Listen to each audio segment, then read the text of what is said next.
En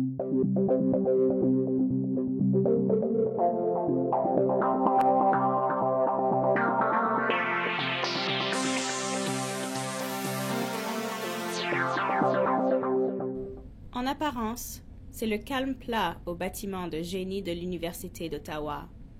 Mais sous nos pieds, les explosions font partie de la routine quotidienne.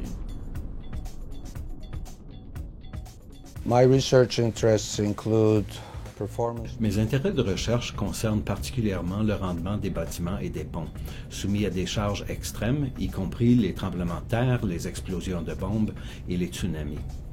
Dans le laboratoire de structure, qui est unique en son genre au Canada, Murat Satsioglu utilise une machine appelée tube à choc pour simuler des explosions.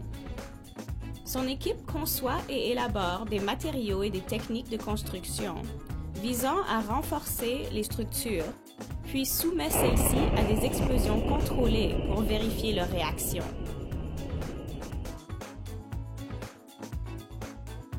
Une de ces techniques de réhabilitation consiste à envelopper des colonnes de polymère renforcé de fibres pour empêcher le béton de prendre de l'expansion et de se fissurer à l'occasion d'une explosion.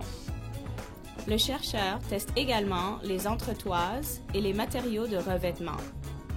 We spray polyurea, Nous vaporisons la surface de polyuranide qui sert également à protéger les boîtes de camions de la corrosion. Ce composé s'agglutine au matériel et prend la consistance de la gomme à mâcher. Le béton friable peut se déformer de manière excessive et rebondir. Le polyuranide permet de protéger la structure tout en contrôlant les débris qui, autrement, voleraient en tous sens et pourraient même tuer quelqu'un. M. Satsioglu a également élaboré de nouvelles techniques novatrices de réhabilitation sismique pour protéger les structures en béton armé des tremblements de terre. Son laboratoire de structure est équipé d'une installation pour simuler des tremblements de terre au ralenti afin de mesurer le degré de protection offert par cette nouvelle technologie. Ces bâtiments contiennent de nombreuses infrastructures anciennes. En effet, les édifices bâtis avant 1970 n'ont pas été construits selon les principes actuels de conception parasismique et sont donc davantage vulnérables aux tremblements de terre. Les cadres ne sont pas suffisamment ductibles pour se plier et reprendre leur forme. À la moindre poussée, ils s'effondrent.